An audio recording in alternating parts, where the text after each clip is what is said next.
മഹാലക്ഷ്മി സീരിയലിൻ്റെ പുതിയൊരു റിവ്യൂയിലേക്ക് എല്ലാ കൂട്ടുകാർക്കും സ്വാഗതം. അങ്ങനെ മുത്തശ്ശിയും പ്രതാപനും ഉറങ്ങാൻ കിടക്കുകയാണ്. പ്രതാപനോടായിട്ട് മുത്തശ്ശി പറയുന്നുണ്ട്, നീ ധൈര്യമായിട്ട് കിടന്നോളൂ. ഈ രക്ഷ കയ്യിലുള്ളിടത്തോളം കാലം ഈ മുറിക്കുള്ളിലേക്ക് അവൾക്ക് കടക്കാനൊന്നും പറ്റില്ല. അവൾ പുറത്തതെല്ലാം അലഞ്ഞു തിരിഞ്ഞ് നടക്കാനേ അവൾക്ക് പറ്റുകയുള്ളൂ. എന്തെല്ലാം പറഞ്ഞാലും പ്രതാപനാണെങ്കിൽ ഉറക്കം വരുന്നില്ല, കിടക്കാനും പറ്റുന്നില്ല. ആകെ തട്ടലും മുട്ടലും ശബ്ദങ്ങളും മാത്രം കേൾക്കുകയാണ്. അങ്ങനെ അമ്മയോട് പറയാം, അമ്മ എണീക്ക്, ഒരു ശബ്ദം കേൾക്കുന്നില്ലേ എന്നെല്ലാം പറയുന്നു. എൻ്റെ പ്രതാപ, നീ ഇങ്ങനെ മനുഷ്യനെ ഇങ്ങനെ ബുദ്ധിമുട്ടിക്കലേ, എൻ്റെ ഉറക്കം കളയാണ് നീയെ. ഒരു വിധത്തിൽ ഞാൻ ഉറങ്ങി വന്നതാണെന്നെല്ലാം പറഞ്ഞ് പ്രതാപനെ ചീത്ത പറയുന്നുണ്ട്. അത് വല്ല പൂച്ച വല്ലതും തട്ടിയിട്ട സൗണ്ട് നീ കേട്ടതായിരിക്കും എന്നെല്ലാം പറയുന്നു. അങ്ങനെ അമ്മ വീണ്ടും കിടക്കാൻ ആരംഭിക്കുകയാണ്. ആ സമയം ജനൽപ്പാളികളിൽ 2 കൈകൾ പ്രതാപം കാണുന്നു. അങ്ങനെ പ്രതാപൻ ഒച്ചെടുക്കുന്നുണ്ട്. എന്താടാ പ്രതാപം ഇങ്ങനെ നോക്കമ്മേ ഇത് ജനലുമേ കൈകൾ കാണുന്നില്ലേ എന്ന് ചോദിക്കുന്നു. പ്രതാപൻ അമ്മയോട് ചോദിക്കുന്നുണ്ട്, അമ്മയെ ആത്മാക്കൾ ജനാലയിലൂടെ കയറുമോ അമ്മയെന്ന് ചോദിക്കുന്നു. അപ്പോൾ അമ്മ പറയുന്നുണ്ട്, അതേ ഭിത്തിയിലോട്ട് അങ്ങോട്ട് ലയിക്കും, വന്നിട്ട് അകത്തേക്ക് അങ്ങോട്ട് കയറും എന്നെല്ലാം പറയും. ഇതെല്ലാം പറയുന്ന സമയത്ത് വീണ്ടും ശബ്ദങ്ങൾ കേൾക്കുമ്പോൾ അമ്മ പോയി ജനൽ തുറന്നു നോക്കുന്നു. അപ്പോൾ ഒരു നിഴൽ പോലെ പോകുന്നത് കണ്ട് അലറി വിളിക്കുന്നുണ്ട് കേട്ടോ അമ്മയും. ഇത് കേട്ട് പ്രതാപനും അലറി വിളിച്ച് 2 പേരും കൂടെ മുറിയിൽ പുറത്തേക്ക് വരികയാണ്. പുറത്തിറങ്ങിയ പ്രതാപനും അമ്മയും മഹാലക്ഷ്മിയുടെ പ്രേതത്തെ കണ്ട് ഭയന്ന് ഓടുകയാണ്.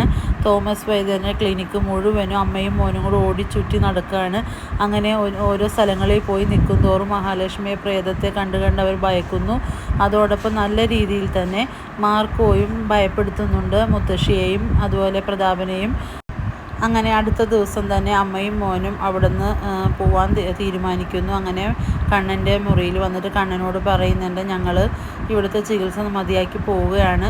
ഇവിടെ ഞങ്ങൾക്ക് തീരെ നിൽക്കാൻ പറ്റുന്നില്ല. ഏതോ ഒരു പെൺകുട്ടിയുടെ പ്രേതം ഞങ്ങളെ വല്ലാണ്ട് ബുദ്ധിമുട്ടിക്കുന്നു എന്നെല്ലാം പറയുമ്പോൾ കണ്ണൻ ചോദിക്കുന്നുണ്ട്, എൻ്റെ മഹാലക്ഷ്മിയാണോ നിങ്ങൾ കാണുന്നതെന്ന് ചോദിക്കുന്നു. ഇത് കേൾക്കുമ്പോൾ പ്രതാപനും അമ്മയും വളരെയേറെ ഞെട്ടി നിൽക്കുകയാണ്. കണ്ണൻ്റെ ആ ചോദ്യത്തിന് ഉത്തരം പറയാതെ അമ്മയും മോനും വളരെയേറെ ബുദ്ധിമുട്ടുന്നുണ്ട്. അങ്ങനെ പ്രതാപനും അമ്മയും തോമസ് വൈദ്യരുടെ ക്ലിനിക്കിൽ നിന്ന് നേരെ പോകുന്നത് കാട്ടിനുള്ളിലുള്ള ആ മന്ത്രവാദിയെ കാണാനെത്തുന്നു. അങ്ങനെ മന്ത്രവാദിയോട് പറയുന്നുണ്ട്, ഞങ്ങൾക്ക് ഒരു തരത്തിലും ഒരു സ്ഥലത്തും ജീവിക്കാൻ പറ്റുന്നില്ല. അവളുടെ ശല്യം വല്ലാണ്ടായിരിക്കുകയാണ്. ഞങ്ങൾ ചികിത്സയ്ക്ക് പോയി അവിടെയും അവളെ ഞങ്ങൾ കാണുകയും ഞങ്ങൾ അവിടെ നിന്ന് ഓടി രക്ഷപ്പെടുകയായിരുന്നു എന്നെല്ലാം പറയുമ്പോൾ മന്ത്രവാദി പറയുന്നുണ്ട്, ഞാൻ അന്നേ നിങ്ങളോട് പറഞ്ഞതല്ലേ അവൾ അത്ര ചില്ലറക്കാരിയൊന്നുമല്ല, ഇത്തിരി കുഴപ്പക്കാരിയാണെന്ന്.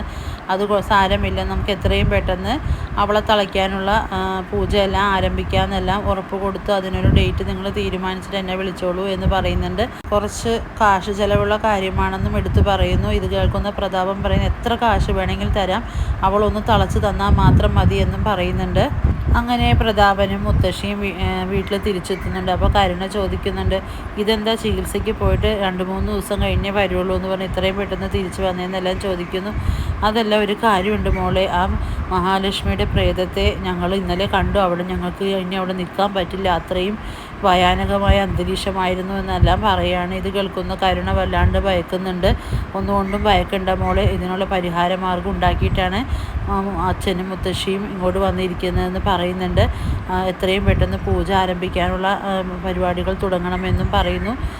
അങ്ങനെ മോഹിനിയാണെങ്കിൽ പ്രതാപനോടും മുത്തശ്ശിയോടും ചോദിക്കുന്നുണ്ട്, നിങ്ങൾ 2 ആളെ കണ്ടിട്ടും ആരെയോ ഭയക്കുന്നത് പോലെ തോന്നുന്നുണ്ട്, അത് എൻ്റെ മോളെയാണോ നിങ്ങൾ ഭയക്കുന്നതെന്നെല്ലാം ചോദിക്കുമ്പോൾ പ്രതാപനും മുത്തശ്ശിയും പിന്നെയും ഇങ്ങനെ ഞെട്ടലോട് നിൽക്കുകയാണ്. മോഹിനി പറയുന്നുണ്ട്, അവളെ നിങ്ങൾ എന്തെങ്കിലും ചെയ്തോ എന്ന് വീണ്ടും ചോദിക്കുന്നുണ്ട്. അപ്പോൾ പ്രതാപൻ പറയും, നീ എന്തായി പറയുന്നത്, ഞങ്ങൾ എന്തിനാ അവളെ എന്തെങ്കിലും ചെയ്യുന്നത്, അവൾ ആരുടെയും കൂടെ ഒളിച്ചോടി പോയിട്ടുണ്ടാവുമെന്ന് വീണ്ടും ആവർത്തിച്ച് പറയുകയാണ്. എന്തെങ്കിലും എൻ്റെ മോളെ നിങ്ങൾ ചെയ്തിട്ടുണ്ടെങ്കിൽ ഞാൻ നിങ്ങളാരെയും വെറുതെ വിടില്ല എന്ന് മോഹിനി പറയുകയൊക്കെ ചെയ്യുന്നുണ്ട്. അങ്ങനെ ഇനി വരാനിരിക്കുന്ന എപ്പിസോഡ് വളരെ ത്രില്ലിംഗ് ആയ എപ്പിസോഡുകളാണ്. നമുക്ക് കാത്തിരുന്ന് കാണാം. വീഡിയോസ് എല്ലാം ഇഷ്ടമാവുകയാണെങ്കിൽ ലൈക്ക് ചെയ്യണം, സബ്സ്ക്രൈബ് ചെയ്യണം.